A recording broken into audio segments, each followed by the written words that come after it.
England could not recover from the damage done by their awful first innings capitulation to 58 all out here and were unable to pull off their second Great Auckland escape. Victory in this first test went to New Zealand when Ginny Anderson fell with almost 19 overs of the last day remaining after England had again given key wickets away during a nail-biting attempt to replicate their draw here in 2013. In the end they just had too big a mountain to climb even though almost 2 whole days were lost to rain and slumped to their 5th innings defeats in their last 8 away tests. That, coupled with their winless record in their last 12 away tests, is a damning indictment of England's Test cricket in foreign conditions, and they simply must do better in the second and final test in Christchurch on Friday. If they fail to win that match, the pressure really will be on coach Trevor Bayliss and everyone involved in England's Test cricket to arrest a decline which is contrast to the huge strides they have made in 50-over cricket. England started the day facing an almost identical situation to the Test here 5 years ago when they held on for a draw with the last pair at the crease thanks to an unbeaten century for Matt Pryor. But they desperately needed one of their remaining specialist batsmen to hang around and suffered blows when David Malan was out in identical flat-footed fashion to the first innings, and then Johnny Barstow rode his luck before hitting a long hop from leg spinner Todd Astle to a diving Kane Williamson. When Moeen Ali fell in the over before the first break, his not-out LBW decision against Trent Boult was overturned when technology found the ball to have just hit his pad before a bat.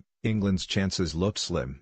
But while there was Ben Stokes, their hope for England, and in the middle session New Zealand's frustration grew and the away supporters in the ground began to think they could be watching a second successive Great Eden Park escape. Stokes moved to his slowest half-century in Test cricket, off 128 balls, and put on 83 with the admirable Chris Woakes, who is proving more effective for England as a batsman rather than bowler in overseas Test cricket. Just as that hope was growing, Stokes, who had again been suffering discomfort in his back, inexplicably took on the wholehearted Wagner, again in the over before dinner, and fell loosely and brainlessly. The end seemed nigh when Craig Overton, who had seemed to be dealing well with the pace and aggression of Wagner, fell LBW to the leg spinner, and Wagner struck the biggest blow of all by bouncing out Woakes. Anderson was another to fall tamely, but by then the match was gone and England were beaten by an innings and 49 runs, which is simply not good enough.